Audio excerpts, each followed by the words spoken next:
Bonjour à tous et bienvenue dans la dernière partie de notre section 2 sur la procession du Saint-Esprit d'après la théologie orthodoxe. Aujourd'hui, on va regarder deux aspects distincts pour terminer sur cette question des relations mutuelles du Fils et du Saint-Esprit chez les saints-pères de l'Église. Tout d'abord, un aspect sur le plan théologique, sur le plan ad intra, in divinis, qui concerne un certain nombre d'expressions qu'on trouve en particulier chez les saints-pères grecs, du type être issu du Père dans le Fils, ou être issu du Père et reposer sur le Fils, ou encore procéder en compagnie du Fils, ou être issu du Père en compagnie ou avec le Fils. Ce type d'expression qu'on trouve assez rarement à ma connaissance chez les latins, mais qu'on trouve chez les pères grecs. Et on verra aussi un cas où il s'agira d'une traduction grecque d'un texte latin. Ça pourra peut-être nous aider aussi à nous interroger sur la raison pour laquelle on trouve ce type d'expression chez les Grecs, mais pas forcément chez les Latins. C'est hypothétique, je n'ai pas approfondi beaucoup les recherches du côté des saints-pères latins là-dessus. Et on verra dans un second temps ce qui concerne en fait différentes manières d'exprimer la même chose chez les saints-pères de l'Église, et on prendra pour exemple Saint Jean Damascène et Saint Cyril d'Alexandrie, mais on pourrait faire la même chose avec d'autres pères de l'Église. Comment est-ce que on peut exprimer la même chose selon les circonstances de manière synthétique, c'est-à-dire en concentrant les expressions, ou de manière analytique, c'est-à-dire en développant et en détaillant ce qu'on entend par ces expressions. Donc voilà, ça va être l'objectif de cette dernière partie de la section 2, la partie 14, et ensuite on pourra passer au XIIIe siècle et au concile des Blachern et au patriarche Grégoire II de Constantinople, et ensuite à Saint Grégoire Palamas, si Dieu le veut. Donc on va commencer avec saint Athanase d'Alexandrie qui, dans la première lettre à Sérapion au paragraphe 33, nous dit « Ainsi donc, les vrais adorateurs adorent sans doute le Père, mais dans l'Esprit et la vérité, confessant le Fils et en lui l'Esprit. Homologundes ion ke anaftoto pneuma. Car l'Esprit est inséparable du Fils, comme le Fils est inséparable du Père. » Note. Nous avons déjà vu en quoi ce type d'affirmation n'est pas en soi filioquiste, mais affirme la consubstantialité selon un ordre de manifestation. L'esprit du Fils étant connu à la fois avec lui et après lui. Le cas échéant, on ferait de saint Athanase le défenseur d'une procession hypostatique ex filio principaliter, c'est-à-dire à partir du Fils comme de sa source principale, à partir du Fils principalement, qui serait tout aussi contraire au modèle augustinien qu'à l'orthodoxie. Évidemment, si on veut plaquer des relations d'origine sur ce type d'expression, ça donne que l'Esprit est issu du Fils, comme le Fils est issu du Père, et personne ne croit à ça. Ce serait une procession ex filio principalitaire, ou même ex filio tout court. Reprenons le texte de saint Athanase, c'est la vérité elle-même qui en témoigne en disant « Je vous enverrai le Paraclet, l'Esprit de la vérité qui procède du Père. » Celui que le monde ne peut recevoir. Voir Jean 15, 26 et 14, 17. Le monde, c'est-à-dire ceux qui nient qu'il soit issu du Père dans le Fils. Afto ektopatros entoio. Donc on a cette expression, issu du Père dans le Fils, appliquée à l'Esprit Saint, ektopatros entoio. Deuxième note, seul le « à partir du Père » ektopatros indique la source et l'origine hypostatique. Le « dans le Fils » entoia, exprimant le fait que l'esprit qui procède du Père est aussi le propre du Fils, idion tuiu, et non extérieur ou étranger à lui. Il n'est pas allotrion. On a vu ce type d'expression chez saint Athanase et chez saint Cyril. C'est cette même théologie que reprendra saint Cyril d'Alexandrie avec des expressions parfois ambiguës qui engendreront, comme on l'a déjà vu, la discussion ou la polémique avec Théodoret de Cire. On a déjà traité ça dans la partie 7 à la section 1. Donc voilà, ça concerne le plan théologique parce qu'il s'agit de quelque chose d'éternellement vrai. Il ne s'agit pas ici d'économie en particulier. C'est l'Esprit qui est issu du Père dans le Fils. Ad intra, in divinis, tout ce que vous voulez, c'est le plan théologique. Et on voit que le « ek » s'applique au Père seul, et la relation entre l'Esprit et le Fils, une relation de compénétration, de consubstantialité, etc., qui est exprimée par le « entoio » dans le Fils. Ou alors, on pourrait éventuellement en faire une expression économique si on entend « en » au sens qu'il peut avoir parfois de par, et en toio pourrait vouloir dire par le Fils, mais dans ce cas-là, il équivaudrait à une expression ek tu patros via toio. Mais comme la plupart du temps, les saints pères de l'Église utilisent via toio pour exprimer la médiation, ce serait bizarre que tout d'un coup saint Athanase utilise en toio pour exprimer la médiation, donc il est plus probable qu'ici il s'agisse d'autre chose.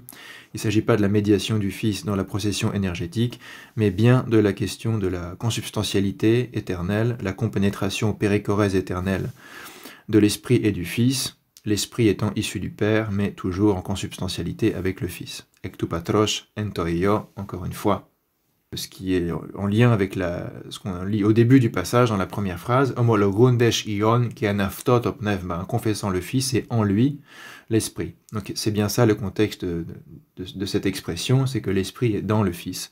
Donc consubstantialité et péricorèse.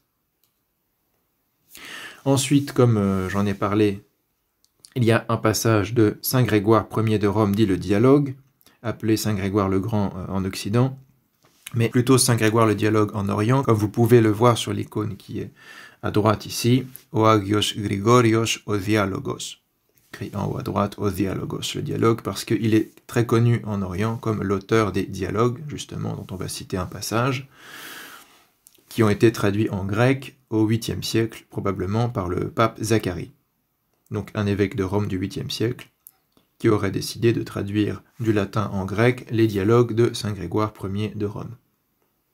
Et donc là, il s'agit de lire la version grecque, qui remonte probablement à ce pape Zacharie du 8e siècle. L'Esprit provient du Père et demeure dans le Fils. C'est ainsi que la vérité elle-même, notre Seigneur Jésus-Christ, pour augmenter la foi de ses disciples, a dit « Si je ne m'en vais pas, le Paraclet ne vient pas vers vous. » Jean 16, 7. Puisqu'il est manifeste que l'Esprit Paraclet provient du Père et demeure dans le Fils. Phaneron uniparchi otito parakliton pneuma ek tu patros proerchete, kento io viameni. Pour quelle raison le Fils dit-il qu'il doit lui-même se retirer? Tinos un charin e afton oios porefsine legi, pour que vienne celui qui n'est jamais séparé de lui. Ina ekinos elsi ostis uzepote apaftu e choristi. Les disciples, voyant le Seigneur dans la chair, désiraient de contempler toujours celui-ci au moyen de leurs yeux corporels. Voilà pourquoi il leur répondit à bon droit, « Si moi je ne m'en vais pas, le Paraclet ne vient pas. » C'est-à-dire, si je ne vous retire pas mon corps, je ne vous montre pas ce qu'est le désir de l'Esprit. Et si vous ne cessez pas de me contempler selon le corps, jamais vous n'apprendrez à m'aimer selon l'Esprit. Saint Grégoire Ier de Rome dit le Dialogue. Dialogue, livre 2, chapitre 38, paragraphe 4, version grecque du pape Zacharie, qu'on peut trouver dans Patrologia Greca 102, 370d, note 26. Et si vous voulez voir la version latine en édition critique, ce sera Source chrétienne 260, page 248 à 249. Petite note donc sur ce passage, puisqu'il est manifeste que l'Esprit Paraclet provient du Père et demeure dans le Fils, dit la version grecque, la tradition manuscrite latine donne ici, comme il est certain que l'Esprit Paraclet procède toujours du Père et du Fils. Cum enim constet quia Paraclitus Spiritus ex Patre semper procedat et Filio. La tradition grecque est tout aussi unanime dans sa divergence, qui remonte sans doute au pape Zacharie, 8e siècle. Donc, historiquement, les latins ont accusé les grecs d'avoir falsifié le texte de Saint Grégoire à dessein, donc avec mauvaise intention et mauvaise foi, mais ce n'est pas démontrable à partir de la tradition manuscrite grecque en soi qu'il y a eu cette interpolation. Et les Grecs ont accusé en retour les Latins d'avoir trafiqué, modifié, interpolé le texte latin de Saint Grégoire, ce qui n'est pas non plus démontrable à partir de la tradition manuscrite latine, voir l'édition critique aux sources chrétiennes, volume 260. Donc, certains ont proposé cette solution, puisqu'on ne peut pas démontrer que les Grecs ont falsifié le texte, puisqu'on trouve toujours la même version depuis le départ, ni que les Latins ont falsifié le texte latin. Certains ont proposé tout simplement de dire que le texte latin est bien celui qu'on lit ici dans la note. L'Esprit Paraclet procède toujours du Père et du Fils. On trouve d'autres passages de Saint Grégoire le Grand où il y a ce type d'expression. Et d'autre part, le texte grec tel qu'on le lit ici, puisqu'il est manifeste que l'Esprit Paraclet provient du Père et demeure dans le Fils, serait bien celui du pape Zacharie. C'est-à-dire que c'est bien un évêque de Rome au 8e siècle, je ne sais plus exactement les dates du pape Zacharie, ça doit être avant Léon III, a traduit le texte latin qu'on lit ici, cum enim constet quia paraclitus spiritus ex patre semper procedat et filio. Il a traduit en grec par phaneron uniparchio tito paracliton pneuma ectu patros proerchete kento iodiameni. Et si on peut en effet émettre l'hypothèse que c'est un Romain, un évêque de Rome, qui a traduit ce texte latin qu'il connaissait tel quel en cette version grecque, c'est peut-être à cause de ce qu'avait dit saint Maxime le Confesseur au siècle précédent. Au 7e siècle, vous vous rappelez la lettre à Marin de Chypre de saint Maxime, il explique que les latins entendent par du Père et du Fils que l'Esprit est envoyé ou communiqué du Père par le Fils, en exprimant par là à la fois la consubstantialité et le fait que l'Esprit s'avance ou progresse, proiene, du verbe proiene, par le Fils, et transmis aux hommes comme ça. Je renvoie à la partie 7 de cette série où on a analysé ce texte de saint Maxime le Confesseur. Et donc saint Maxime poursuivait en disant, donc voilà, il faut se méfier des différentes manières de parler en latin et en grec. Il est parfois difficile de traduire la même idée de la bonne façon d'une langue à l'autre. Et donc saint Maxime appelait les Grecs qui s'inquiétaient de ce type d'expression, de procession du Père et du Fils, il les appelait à la prudence et à remarquer que, en fait, les latins voulaient probablement dire la même chose que les grecs, mais avec une expression différente. Il aurait pu dire, parce que procedere dans l'utilisation latine est beaucoup plus souple, pas aussi, disons, lié à un concept théologique que ekporevome ou ekporeveste dans le grec.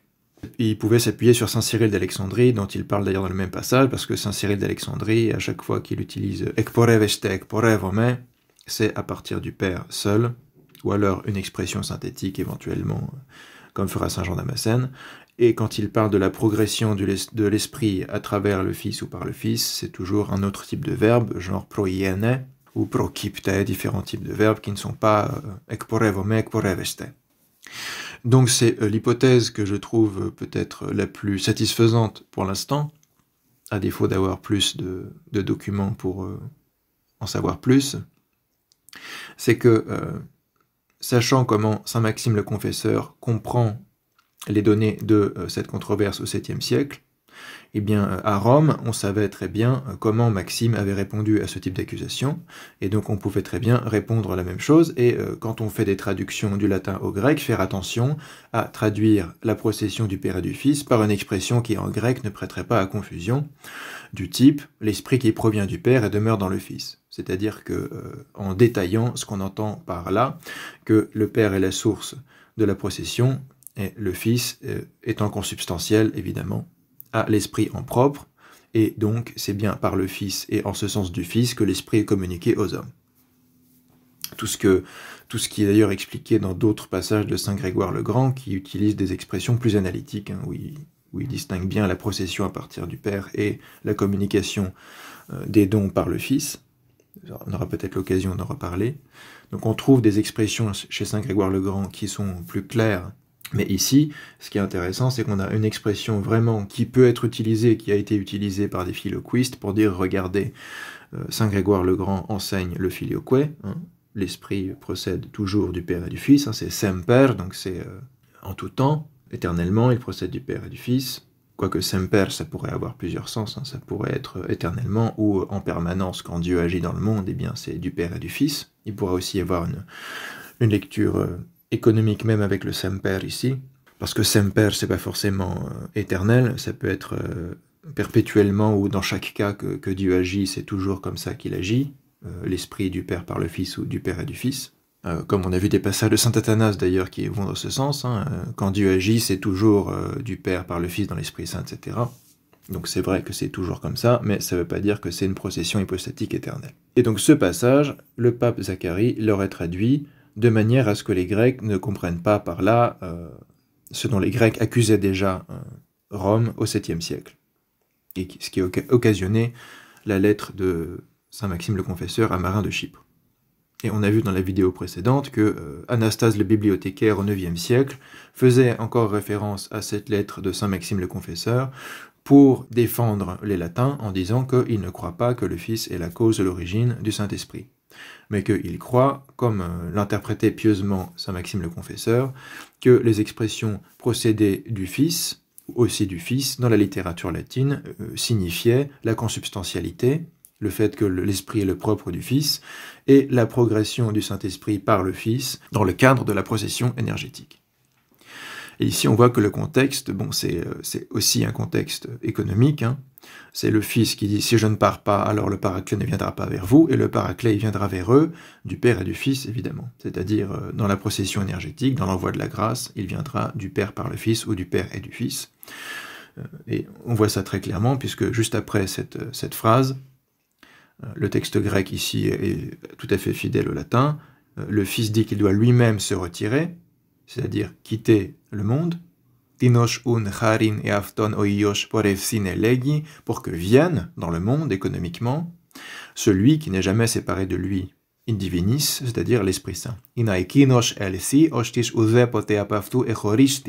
Donc les deux idées qu'on a, c'est que le Fils va cesser sa présence parmi les hommes corporellement parce qu'il va monter vers le Père, on est dans l'économie, et que l'Esprit Saint va être envoyé aux hommes, du Père par le Fils, à la Pentecôte évidemment, et d'une part, l'Esprit va venir, mais on sait bien, comme le dit saint Ambroise de Milan, qu'il ne s'agit pas de changer de lieu, mais qu'il s'agit d'un envoi de la grâce. C'est parce que c'est une économie selon la grâce, on peut dire que l'Esprit Saint vient, lui qui n'est jamais séparé de lui, c'est-à-dire que ad intra in divinis, il est toujours consubstantiel au Père et au Fils, et donc il n'est jamais séparé. Ce qui colle très bien avec la version grecque qu'on a ici, l'Esprit Paraclet provient du Père et demeure dans le Fils, puisqu'il demeure dans le Fils, il n'est jamais séparé du Fils, et c'est par le Fils qu'il est communiqué. Et c'est comme ça que le traducteur grec, probablement le pape Zacharie au 8e siècle, comprenait qu'on pouvait expliquer l'expression « ex patre semper procedat et filio ». Donc à rapprocher de ce que dit saint Maxime le Confesseur au 7e siècle, et de ce que dit Anastase le bibliothécaire et Jean Scott Érigène au 9e siècle, ça nous indique qu'à Rome, on pouvait comprendre de manière orthodoxe ces expressions, et non dans un sens du Concile de Florence ou du Concile de Lyon II, où on insistera que ces expressions veulent absolument dire que le Fils est aussi cause et principe de l'Esprit Saint, au même titre que le Père. Je renvoie à la définition du Concile de Florence qu'on a étudiée dans la partie 1, la première vidéo de la série, avec la définition de Lyon II. Donc voilà, on retrouve ce type d'expression qui est chez saint Athanase le Grand, donc qui est traditionnel chez les Grecs, du Père dans le Fils. Ici c'est un peu plus développé en proerchete, provenir ectupatros du Père, viameni, demeurer entoio dans le Fils, mais c'est la même idée que quand saint Athanase dit que l'Esprit est ectupatros entoio. Donc probablement Zacharie connaissait très bien les deux traditions, comprenait que dans la tradition patristique grecque, il fallait mieux être clair parce que sinon il y avait des accusations envers les latins, qui était déjà le cas au 7e siècle, et que donc on pouvait prendre des expressions des pères grecs comme saint Athanase pour exprimer la même chose finalement que ce que voulait dire saint Grégoire Ier par cette phrase avec cette expression qui était déjà très courante en Occident, parler de procession du Père et du Fils, mais qui ne voulait pas nécessairement dire la doctrine du filioque telle que définie à Florence. Et j'avais quelque chose à dire en plus concernant le passage de saint Grégoire le Grand. On a un texte de celui qui a rédigé la Vita, ou la vie ou la géographie de saint Grégoire Ier de Rome, dit le Dialogue. Alors je ne sais plus exactement le nom de celui qui a rédigé cette Vita, peut-être un diacre qui s'appelle Jean, je ne sais plus de mémoire. En tout cas, il me semble que c'est un diacre. Il écrit la Vita de saint Grégoire, je ne sais plus à quelle époque, un peu plus tard, probablement plusieurs siècles plus tard, puisqu'il parle de la traduction grecque qui date du 8e siècle. Si vous voulez les détails de ce texte, il est cité dans la source chrétienne 260, page 248-249, par l'éditeur, en note. Donc l'éditeur met juste en note que on a ce témoignage de celui qui a écrit la Vita de saint Grégoire, que selon lui, les Grecs ont modifié ou corrompu le texte. Le problème, c'est que dans sa description de ce que les Grecs ont fait au texte, il dit qu'ils ont complètement enlevé ce qui concerne la procession du Fils. Ou ils ont complètement enlevé ce qui concerne le Fils, en fait, il explique. Or, quand on lit la version grecque, on lit « puisqu'il est manifeste que l'Esprit Paraclet provient du Père et demeure dans le Fils ». Donc rien n'a été enlevé concernant le Fils, en fait. On a l'impression que l'auteur de la Vita de Saint Grégoire n'a pas du tout lu la version grecque, il a entendu dire que c'était corrompu, et il nous dit que ils ont enlevé ce qui concerne le Fils, comme s'ils avaient retiré le et filio du texte latin. Hein. Vous avez le ex patre semper procedat et filio, et selon lui, ce que les Grecs ont fait, c'est qu'ils ont enlevé le et filio. Et donc ça fait ex patre semper procedat. Procède toujours à partir du Père, ce qui évidemment rentre mal avec le contexte, puisque le contexte, ça concerne les relations entre Père, Fils et Saint-Esprit, et le Fils et l'Esprit en particulier, dans l'économie. Mais là, ce n'est pas ce que tous les manuscrits grecs montrent, en fait. Les manuscrits grecs n'ont pas enlevé le et filio, mais le pape Zacharie a traduit le et filio par demeure dans le Fils. Donc en fait, il a nuancé ou qualifié la relation vis-à-vis du Fils, tout simplement. Ce qui n'est pas la même chose que de dire qu'on a retiré tout ce qui concernait le Fils pour faire croire que c'est que du Père. C'est plutôt qu'on apprécie différemment les relations entre l'Esprit et le Père. L'Esprit provient du Père, et les relations entre l'Esprit et le Fils, l'Esprit demeure dans le Fils, etc. Ce qui, selon différentes sources occidentales et orientales comme saint Maxime le Confesseur, du 7e au 9e siècle, est une interprétation qui était faite de ce type d'expression chez des pères comme saint Grégoire le Grand, ou même saint Léon le Grand éventuellement, ou saint Augustin éventuellement.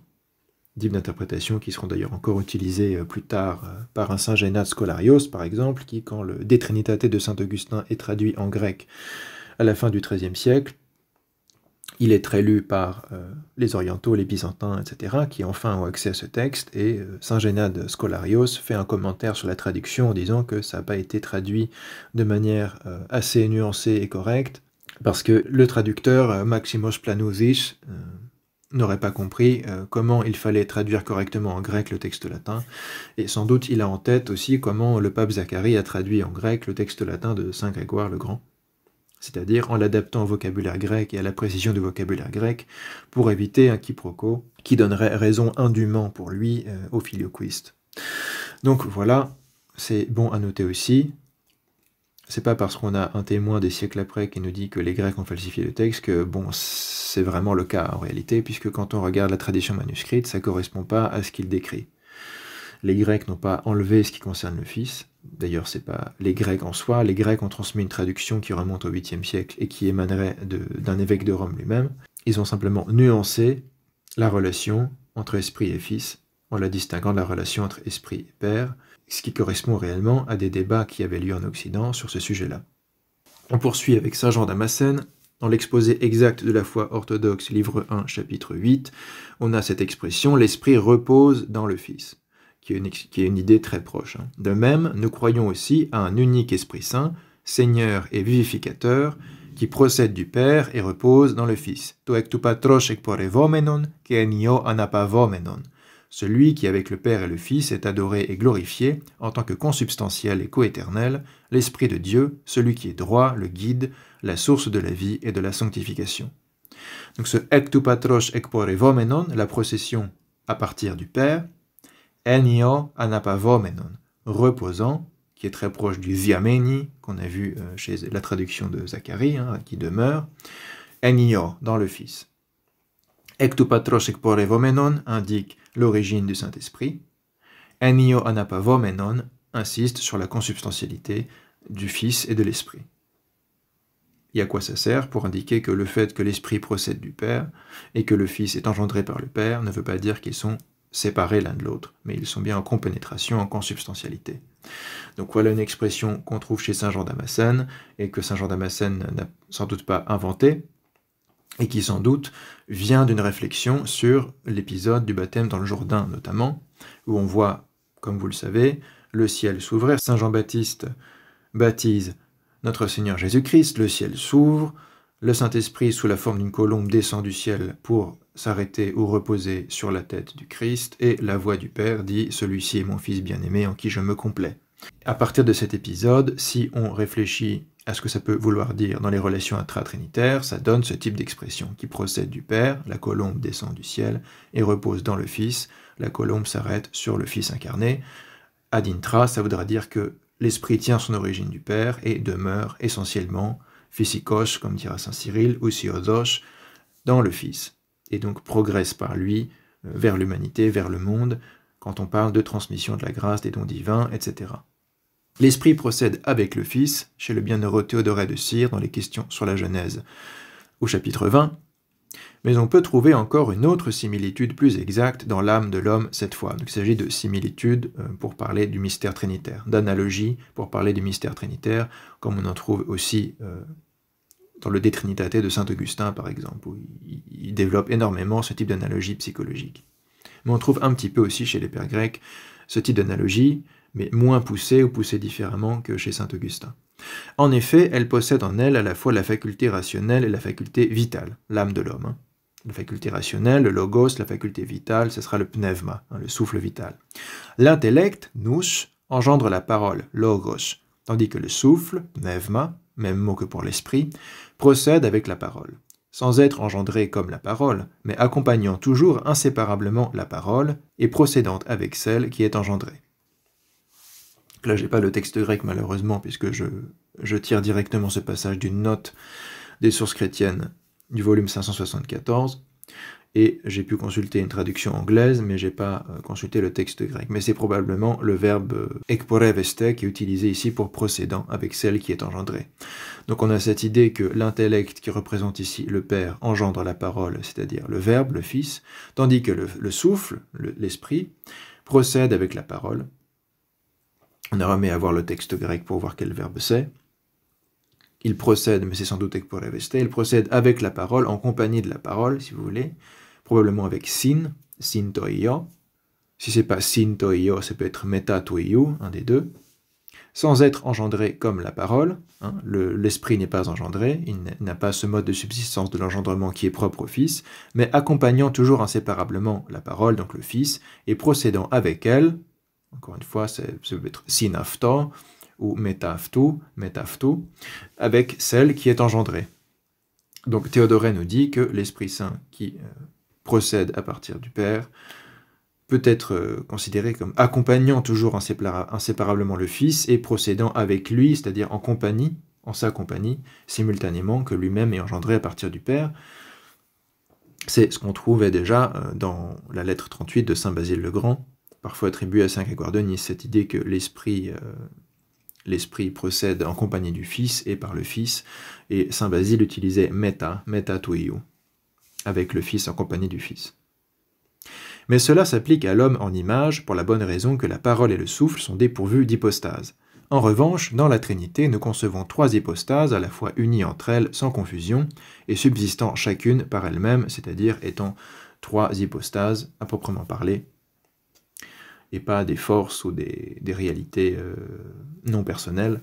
Donc voilà, si on doit résumer ce passage, cette analogie de Théodoret de Cire, il nous dit que l'Esprit procède du Père, le Fils est engendré par le Père, et l'Esprit accompagne toujours le Fils dans cet engendrement et cette procession qui sont forcément simultanés éternellement. Il l'accompagne toujours inséparablement, et procède ou comprocède, comme on trouvera le mot chez saint Siméon, le nouveau théologien, avec le Fils. Donc il y a cette idée de réciprocité, de simultanéité, et pas du tout d'origination, aussi à partir du Fils. Donc prétendre, comme André de Halleux, que Théodoret de Cire n'est pas monopatriste, c'est évidemment complètement inacceptable selon nous.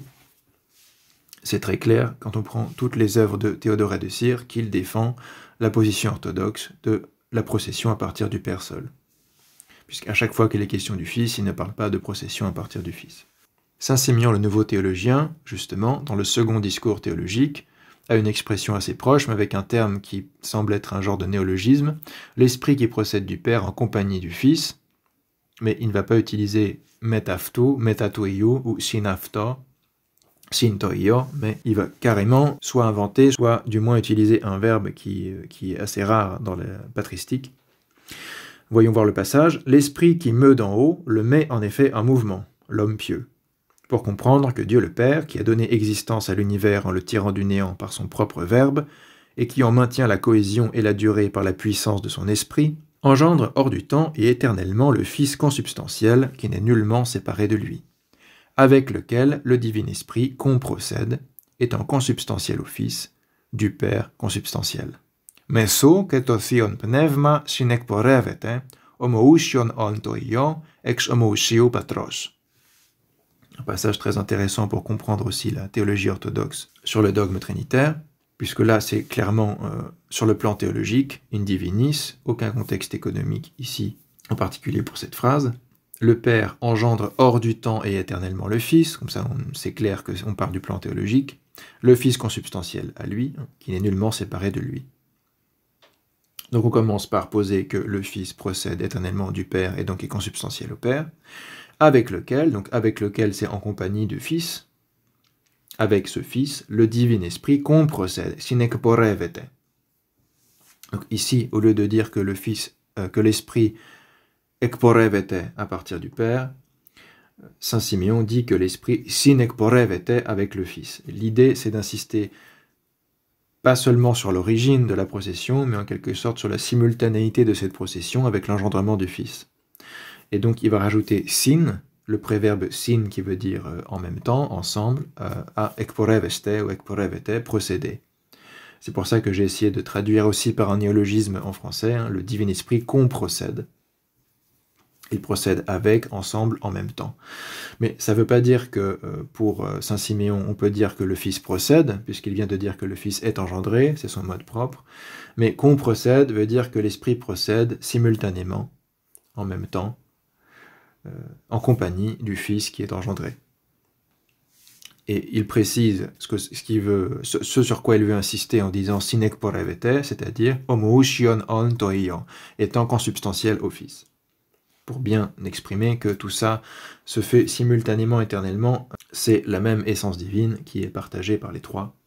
Et donc cette procession et cet engendrement, même si ce sont deux modes de subsistance différents, ne supposent pas une coupure dans l'essence ou une division dans l'essence, ça n'empêche pas la consubstantialité. Mais l'Esprit comprocède sin parce qu'il est consubstantiel au Fils, mais ekporevete parce que ectu patros, du Père consubstantiel, ex homousiou patros, c'est-à-dire du Père consubstantiel à la fois au Fils et à lui. Voilà un genre de passage qui dans son vocabulaire est assez particulier, mais qui essaie d'exprimer plus précisément, on est au XIe siècle, au tout début du XIe siècle, peut-être à la fin du Xe siècle, je ne sais pas de quand sont datés les discours théologiques, exprimer plus précisément la position orthodoxe de la patristique traditionnelle sur cette question, la procession de l'Esprit à partir du Père, mais simultanément au Fils, et donc on peut dire en un sens qu'il comprocède en compagnie du Fils, du Père consubstantiel, même si bien sûr on n'entend pas par là que le Fils aurait le même mode de subsistance qui serait la procession. C'est simplement une manière de dire que l'Esprit Saint qui procède simultanément, et en compagnie du Fils qui lui est engendré, à partir du même Père, et que tout cela n'empêche pas la consubstantialité. C'est sur quoi insiste Saint Siméon. Le Père qui engendre le Fils, consubstantiel, qui n'est nullement séparé de lui, avec lequel le divin esprit comprocède, étant consubstantiel le Fils, du Père consubstantiel, donc aussi à l'Esprit. L'Esprit consubstantiel au Fils et consubstantiel au Père. Mais pas pour la même raison ou par la même relation. Il procède du Père consubstantiel, donc c'est son origine. Dans cette procession à partir du Père, il est consubstantiel au Fils, et donc il comprocède en compagnie du Fils, du Père.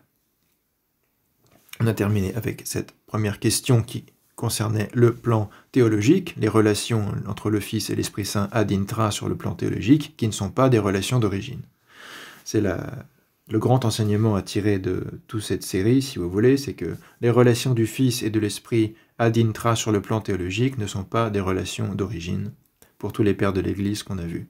Mais elles existent réellement, il y a vraiment une relation, il y a vraiment une consubstantialité, et c'est important de l'affirmer pour comprendre ensuite pourquoi dans l'économie, dans la procession énergétique, il y a ce lien intime et ce mouvement du Père par le Fils dans l'Esprit Saint.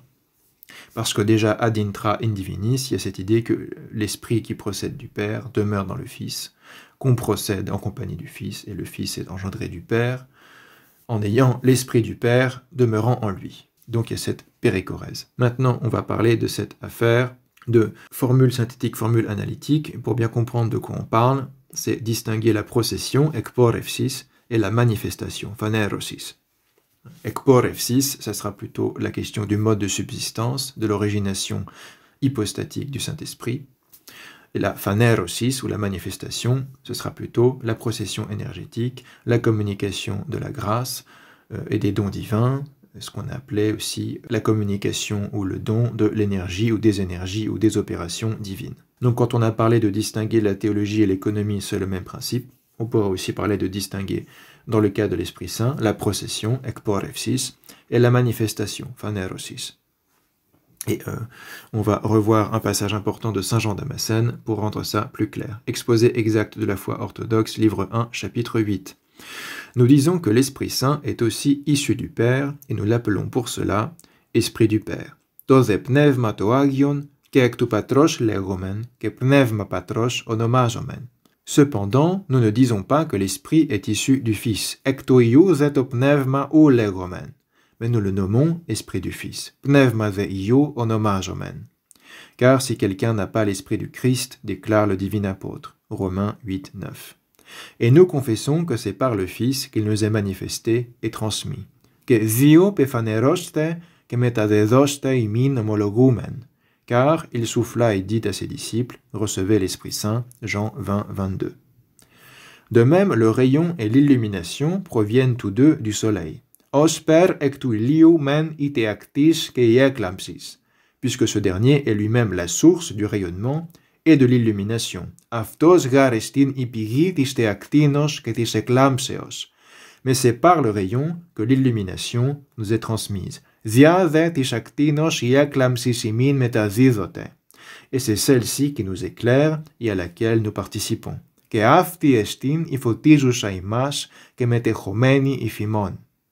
Passage très important, très clair de Saint Jean Damascène, qui devrait dissuader ad vitam aeternam quiconque de dire que Saint Jean Damascène enseigne la doctrine du filioque, parce qu'on ne peut pas être plus clair que ça en termes de rejet du filioque. On a donné aussi déjà d'autres passages de Saint Jean Damascène qui sont tout aussi clairs, voire la partie 7 de la première section, et aussi les parties qui concernent la monarchie du Père, la deuxième partie qui concerne la monarchie du Père. Encore sur la monarchie du Père, vous trouverez aussi une analyse de plusieurs passages de Saint Jean Damascène sur cette question, où il est très clair que pour Saint Jean Damascène, seul le Père est etia et etios, source. Ici il dit pigi, le mot pour source, et le Fils pas du tout. Le Fils a un rôle de médiation dans la procession énergétique, c'est très clair ici. Relisons attentivement. Nous disons que l'Esprit Saint est aussi issu du Père, origine, et nous l'appelons pour cela Esprit du Père. Tose pneumato agion ke ektu patros legomen, origine du ek. Cependant, nous ne disons pas que l'Esprit est issu du Fils. Ektu iose to pneuma ou legomen. Donc l'Esprit n'est pas ektu iou, dans un sens de la procession hypostatique de son origination. Il n'est pas originé ou spiré ektu iou. Mais nous le nommons Esprit du Fils. Pneuma de iou onomazomen. On l'appelle Esprit du Fils parce que c'est dans la Sainte Écriture, c'est une expression qui est chez Saint Paul. Hop, il cite Romains 8, 9. Qu'est-ce que ça veut dire? Ça veut dire que pour Saint Jean Damascène, l'expression Esprit du Fils ne signifie pas le filioque. Comme d'ailleurs c'est le cas pour la majorité des pères de l'Église, quand ils commentent Esprit du Fils, ils n'en tirent pas la procession à Boutroque. Malheureusement, certains ont tendu plutôt dans cette voie en Occident, mais chez les pères grecs, ça n'existe pas. Même Saint Cyril d'Alexandrie, c'est pas ce qu'il veut dire. Je pense qu'on aura l'occasion d'y revenir, mais on a déjà été assez en profondeur sur Saint Cyril, et on aura l'occasion de revoir, justement, dans quelques instants, d'autres passages de Saint Cyril. Donc, Esprit du Fils, ça ne veut pas dire filioque, mais c'est une expression qu'on utilise. Pourquoi? Nous confessons que c'est par le Fils qu'il nous est manifesté et transmis. Zio pephaneroste, une forme verbale qui est sur la même racine qui donne phanerosis, la manifestation, que metadedoste, et transmis, donné, etc. C'est les deux aspects sur lesquels insiste ici Saint Jean Damascène, la manifestation et la transmission, c'est-à-dire la procession énergétique, puisque ce qui est manifesté et transmis, c'est la grâce incréée, les énergies divines, les dons divins, etc. C'est pas la nature de Dieu elle-même.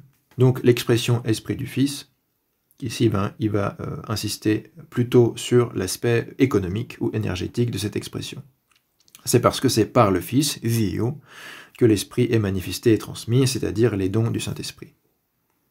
Et il cite Jean 20, 22, car il souffla et dit à ses disciples, recevez l'Esprit Saint. Donc évidemment, si c'est le Christ qui souffle l'Esprit Saint sur ses disciples en Jean 20, 22, c'est bien que c'est par le Fils, par le Christ, que l'Esprit Saint est transmis ou manifesté aux apôtres. Vous voyez comment il utilise Romains 8.9 et Jean 20.22 pour ne pas défendre le filioque, mais défendre une vision orthodoxe. Et ensuite, il donne une analogie, celle du soleil, du rayon et de l'illumination. Dans cette analogie, le soleil, Ilios, représente la personne du Père. Le rayon, Actis, représente le Fils. Et l'illumination ou le rayonnement, Eklampsis, qui est une expression qu'on a déjà vue chez saint Athanase le Grand, dans la procession énergétique, il parle de l'Eklampsis de l'Esprit Saint par le Fils, le rayonnement, et ça reviendra plus tard dans les discussions au XIIIe siècle.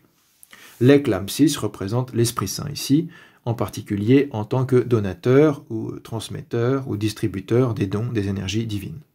Et Saint Jean nous dit, le rayon et l'illumination, c'est-à-dire le Fils et l'Esprit Saint, proviennent tous deux du Soleil, c'est-à-dire du Père, puisque ce dernier est lui-même la source du rayonnement et de l'illumination. Ici, ça veut dire la source du rayon et de l'illumination, donc du Fils et de l'Esprit, c'est le Soleil, à savoir le Père. Avtos garestin ipigi, tis te actinos, que tis eklampseos.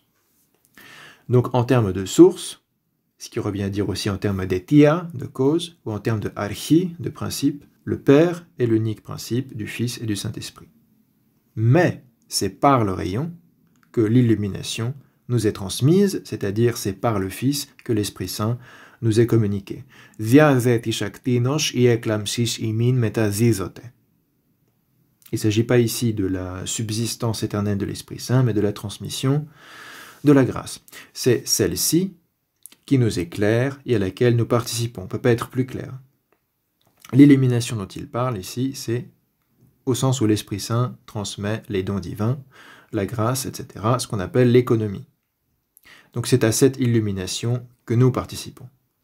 Et on sait que dans la théologie orthodoxe, l'homme ne participe pas à la nature de Dieu ou à une hypostase, il participe aux activités divines. Aux activités divines qui sont les activités d'hypostase qui ont une nature, mais ce à quoi on participe, c'est à l'activité, ou à l'énergia, à l'énergie, qu'on peut appeler aussi les charismata, les charismes, les zorea, la zorea ou les zora, les dons de Dieu, etc., différents types d'expressions qui renvoient en gros à ce qu'explique saint Paul dans l'Épître aux Corinthiens, première Épître aux Corinthiens, chapitre 12, il me semble, sur les dons du Saint-Esprit. Donc voilà, si vous vouliez un passage clair de saint Jean Damascène, on ne peut pas être plus clair, et on verra que vouloir abuser de passages plus synthétiques pour faire croire qu'il est filioquiste, c'est malhonnête.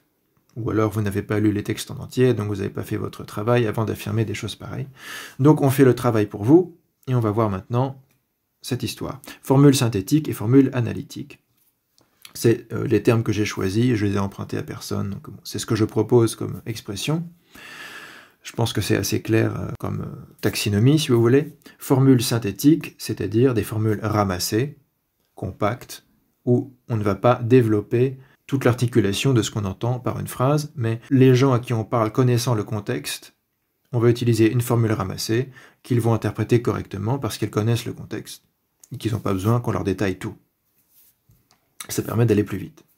Alors que la formule analytique, c'est la formule qui détaille les articulations, développe un peu plus ce qui est ramassé dans la formule synthétique. Exemple, Saint Jean Damascène, exposé exact de la foi orthodoxe 1, 12b, on trouve « Ainsi donc, le Père est lui-même intellect, abîme du Verbe, engendreur du Verbe et émetteur par le Verbe de l'Esprit révélateur. Logu genitor, que via logu provolevs ekphantoricou pneumatos. » L'Esprit Saint est puissance du Père révélatrice du secret de la divinité. Ekphantoriki tu krifiou tis theotitos dynamis tu patros. Puissance procédant du Père par le Fils, comme elle seule le sait. Ek patros men ziou ek porevomeni oshiven. Sans génération. Donc ce que j'appelle une formule synthétique ici, c'est par exemple le Père est émetteur par le Verbe de l'Esprit révélateur, et l'Esprit procédant du Père par le Fils, comme elle seule le sait. Donc on a bien, d'une part, dans la première expression provolevs, émetteur ou spirateur, qui indique en général le rôle du Père comme source de l'Esprit Saint. Mais ici, on a l'émetteur par le Verbe de l'Esprit révélateur. Donc certains latins, filioquistes, vont dire « Regardez, c'est par le Verbe que le Père émet ou spire l'Esprit, donc ce per filium Et ce qu'explique le Concile de Florence, c'est un per filium causal, où le Verbe est lui aussi cause finalement, d'une manière ou d'une autre, de la subsistance du Saint-Esprit. Ils vont pas beaucoup gloser sur ec fandoriku, révélateur, alors que c'est important ici, et on retrouve l'expression d'ailleurs juste après, puissance du Père révélatrice, ec fandoriki, du secret de la divinité. Donc je vais lire ma note ici. C'est de cet adjectif signifiant révélateur, manifestateur, que le patriarche Grégoire II de Constantinople, grand lecteur de Saint Jean Damascène, tirera au XIIIe siècle le substantif ekphansis. En fait, le ekphansis existe déjà dans la littérature grecque, on le trouve chez Saint Grégoire le théologien notamment, mais il n'était pas spécifiquement utilisé pour renfermer un concept aussi précis que présentera le patriarche Grégoire II. Donc il n'a pas inventé ekphansis, mais il en a fait en quelque sorte un terme technique. Donc le terme ekphansis, manifestation, révélation. Là qu'on trouve plus souvent phanérosis, qui se trouve au cœur de la définition dogmatique du tome synodal des Blachernes, 1285, réaction officielle du patriarcat de Constantinople à la fausse union de Lyon II. Donc, c'est parce que Saint Jean Damascène utilise ici ek fandoriku, ek fandoriki, l'adjectif, que le patriarche Grégoire II de Constantinople utilisera le substantif ekphansis pour parler du rayonnement du Saint-Esprit, que ce soit dans l'économie ou même en un sens in divinis éternel. Parce que, évidemment, ek fandoriku, ek fandoriki, ça insiste plutôt sur la manifestation de quelque chose qui brille, qui se manifeste, etc. Donc déjà, ça devrait mettre la puce à l'oreille quand on lit que le Père est engendreur du Verbe et émetteur par le Verbe de l'Esprit révélateur. Déjà, en disant ek fandoriku, on indique que le par le Verbe n'est peut-être pas appliqué à la causation de l'Esprit, mais à sa transmission dans le monde, donc au rayonnement. Pareil avec puissance révélatrice du Père, ek fandoriki dynamis, puissance qui se révèle, donc qui est transmise aux hommes. Mais si jamais on avait un doute, on a ce qu'on appelle des formules analytiques, des formules qui découpent clairement, qui articulent clairement ce qu'on entend par émetteur par le Verbe de l'Esprit révélateur ou puissance révélatrice du Père, révélatrice du secret de la divinité, c'est-à-dire qui transmet la grâce incréée aux hommes. Le secret de la divinité ici, le secret qui est révélé, c'est évidemment la participation aux énergies divines du point de vue orthodoxe. Puissance procédant du Père par le Fils, comme elle seule le sait. Qu'est-ce qu'on entend par procéder du Père par le Fils, puisqu'ici on a bien ekporevomeni, le participe présent sur ekporeveste, ekpatrosh men ziu ekporevomeni, qui est au féminin, puisqu'ici l'esprit est appelé dynamis, puissance. Donc il est bien appelé dynamis dans ce contexte, c'est-à-dire que c'est un contexte énergétique. Quand on appelle l'esprit dynamis, puissance, c'est-à-dire qu'on insiste sur le fait qu'il transmet quelque chose comme une puissance, qui procède du Père par le Fils. Alors même si on a ekporevomeni, en réalité, ça ne concerne pas l'ekporevsis éternel, ou l'ekporevsis en tant que source de l'Esprit Saint, mais ça concerne un autre type de procession, d'où l'expression procession énergétique que les orthodoxes utilisent.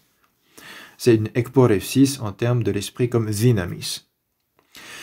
Formule analytique, voilà un exemple, exposé exact de la foi orthodoxe 1.13, donc au chapitre suivant, après 12b 1.13, juste au chapitre après, Saint Jean Damascène dit « Le Saint-Esprit est Dieu, puissance sanctifiante, dynamis agiastiki, doté d'hypostase, ou en hypostasié, puissance procédant du Père sans séparation et reposant dans le Fils ».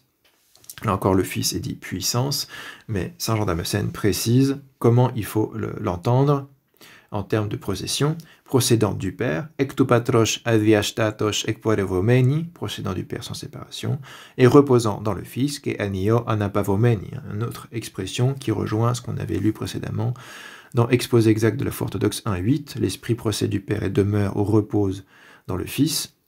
Saint Jean Damascène utilise à nouveau cette expression en disant que l'Esprit Saint procède du Père sans séparation et repose dans le Fils. Donc le par le Verbe ou le par le Fils n'est pas compris comme faisant du Fils la source de l'ekporevsis, ou une cause dans la subsistance de l'Esprit Saint, puisqu'ici on voit très bien que ekporevomeni est appliqué précisément ektupatros, alors que la relation au Fils est anapavomeni, demeurant ou reposant. Donc consubstantiel au Père et au Fils. Mais c'est vrai qu'ici, il y a deux choses différentes, puisque dans le premier cas, on parle de l'ekporevsis du Père par le Fils pour parler de l'envoi aux hommes, il y a une médiation, ziatoiou, alors que dans le deuxième cas, on n'aborde pas spécialement l'économie, mais on distingue in divinis la source de la procession et la consubstantialité du Père et du Fils, et donc la médiation du Fils qui aura lieu dans la procession énergétique. Pour être plus clair, prenons un autre exemple. Dans le dialogue contre les manichéens, au chapitre 5, Saint Jean Damascène dit « Je dis que Dieu est toujours Père, ayant toujours à partir de lui-même son Verbe. Ai ineron ekshaftu tonaftu logon. Et par son Verbe, ayant son esprit, procédant à partir de lui-même.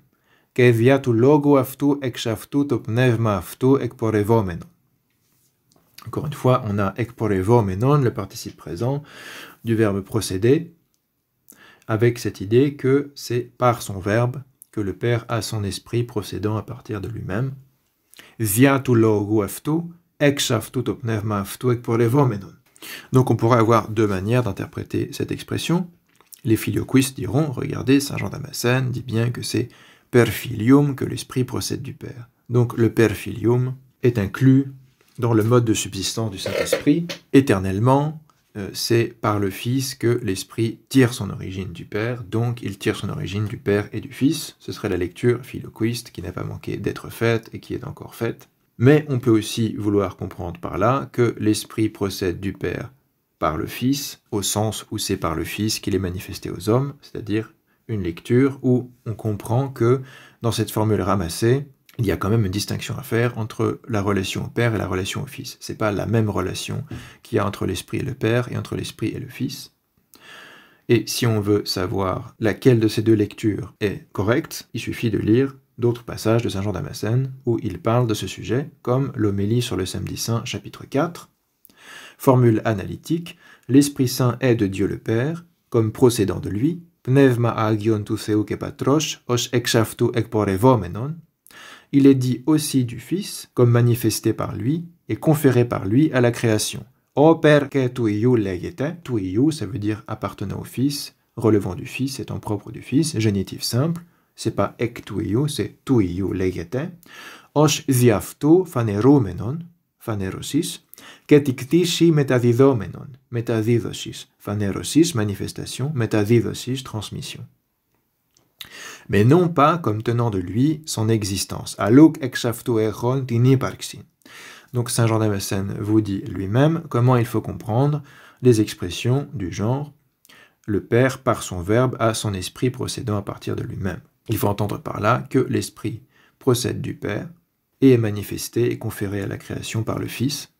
Et on peut ramasser ça en une expression synthétique où on garde ekporevomenon, procéder, mais où on va dire qu'il procède du Père par le Fils, pour exprimer en une expression ramassée qu'il procède du Père et est communiqué par le Fils, etc., etc. Donc il est clair que pour Saint Jean Damascène, utiliser ce type d'expression, viatu logo aftu ekshaftu to pneuma aftu ekporevomenon, ne signifie pas que le Fils serait aussi cause ou origine de la subsistance ou de l'existence de l'Esprit Saint, puisqu'il dit très clairement que l'Esprit est dit du Fils comme manifesté par lui et conféré par lui à la création, mais non pas comme tenant de lui son existence. Donc c'est signé, le Concile de Florence n'enseigne pas la doctrine de Saint Jean Damascène. C'est une distorsion de certains de ces passages qui ne sont pas mis en relation avec d'autres passages où Saint Jean Damascène explique analytiquement ce qu'il entend par là. Dernier exemple de formule analytique, exposé de la foi orthodoxe 1.8. De même, nous croyons à un unique Esprit Saint, Seigneur et vivificateur, qui procède du Père et repose dans le Fils, in divinis, plan théologique, to ek tu patros ekporevomenon, ken io anapavomenon, on a déjà vu ça, celui qui avec le Père et le Fils est adoré et glorifié, en tant que consubstantiel et coéternel, l'Esprit de Dieu. On a vu ce premier passage. Ça continue un peu plus loin, participer et nullement participant, sanctifiant et non sanctifié, Paraclet parce qu'il accueille les prières de tous, à tous égards semblable au Père et au Fils, procédant du Père, ek tu patros ekporevomenon, communiqué par le Fils et participé par toute la création. Que ziou metadidomenon, que metalamvanomenon hypopasis tis possédant tout ce que possèdent le Père et le Fils, hormis l'inengendrement et la génération. L'inengendrement, le propre du Père, et la génération, le propre du Fils, en termes de mode de subsistance. Mais le mode de subsistance du Saint-Esprit, c'est qu'il procède du Père, relation d'origine, et il est communiqué par le Fils et participé par toute la création dans l'économie, dans la procession énergétique, qui n'est pas une relation d'origine. Donc c'est assez clair que quand on lit chez Saint Jean Damascène des expressions synthétiques du type « il procède du Père par le Fils » ou « procédant du Père par son Verbe », ça ne signifie pas autre chose que « procédant du Père étant communiqué par le Fils et participé par toute la création » ou « qui procède du Père et repose dans le Fils et donc par le Fils est communiqué aux hommes », etc. J'espère que c'est assez clair et qu'on n'aura pas besoin de revenir sur Saint Jean Damascène parce qu'on a déjà pas mal abordé cette question-là. Et maintenant, on va tenter de démontrer que c'est exactement le même principe qui s'applique chez Saint Cyril d'Alexandrie. On va montrer deux exemples. Premier exemple, avec le contre Julien, la grande réfutation du contre les Galiléens de Julien l'Apostat par Saint Cyril d'Alexandrie. Dans le contre Julien, livre 1, chapitre 47, Saint Cyril dit « L'Esprit vivifie et provient du Père vivant par le Fils. Proishin exon dos patros zio. Et c'est en lui que nous vivons, nous mouvons et existons. » Actes des Apôtres, 17, 28. Donc, expression ramassée, expression synthétique, il provient du Père vivant par le Fils. On a ce proishin qui est du verbe proiene. C'est pas ekporeveste comme on a vu chez Saint Jean Damascène, mais c'est le même principe, on parle du Père par le Fils. Et on ne précise pas en soi plus que ça, c'est assez bref, assez concis. Dans Contre Julien, livre 1, chapitre 49, donc 2 chapitres plus loin, donc c'est vraiment le même texte, donc c'est un bon exemple, c'est le même texte à quelques phrases de distance. Saint Cyril nous dit « Hermès », il parle d'Hermès Trismégiste parce qu'il fait un commentaire des sources païennes dont parle Julien l'Apostat. Il essaie de montrer que certaines sources païennes, comme le Corpus Hermeticum, en fait, comprend déjà certaines vérités du christianisme, etc. Donc il dit « Hermès, c'est donc que l'esprit existe de façon propre, c'est-à-dire une hypostase propre, qu'il vivifie et nourrit toutes choses, et qu'il dépend comme d'une source sainte de Dieu le Père. Que os exagias pigis irtimenon tu seu que patros. De fait, il provient bien de lui selon la nature, proisigar exaftu kataphysin, et pourvoit aux besoins de la création par le Fils. Que zio chorigite tictisi. » Donc il est clair que pour Saint Cyril d'Alexandrie, quand il dit 2 paragraphes avant que l'Esprit provient du Père vivant par le Fils, il veut dire, ce qu'il explique 2 paragraphes plus loin, qu'il dépend comme d'une source sainte de Dieu le Père, son origine, il provient bien de lui selon la nature, et pourvoit aux besoins de la création par le Fils. Zio chorigite tictisi, c'est-à-dire procession énergétique, communication des dons divins, etc. Son origine ad intra, c'est le Père, source sainte, agias pigis, mais c'est par le Fils qu'il est communiqué. Deuxième exemple, dans les dialogues sur la Trinité, au livre 6, Saint Cyril nous dit « Étant l'esprit de l'essence du Père et celui du Verbe issu de ce Père, il est l'esprit du Père et l'esprit du Fils, et présent en lui selon la nature, il concentre en soi, de par sa nature, tout ce qui appartient en propre à la divinité.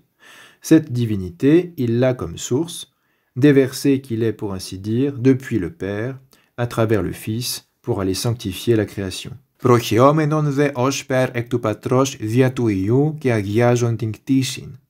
me direz peut-être, on voit déjà que le contexte est économique et énergétique, mais malgré tout, on a cette expression ramassée, que l'Esprit, pour ainsi dire, est déversé depuis le Père à travers le Fils pour aller sanctifier la création. Même si c'est en soi déjà clairement énergétique, certains pourraient dire, voilà, elle est depuis le Père à travers le Fils, et ça reflète exactement la même chose que ce qui se passe in divinis sur le plan théologique. Donc quand Saint Cyril dit que l'Esprit est déversé depuis le Père à travers le Fils pour aller sanctifier la création, ça démontre que in divinis, sur le plan théologique, l'Esprit procède du Père par le Fils, et donc filioque.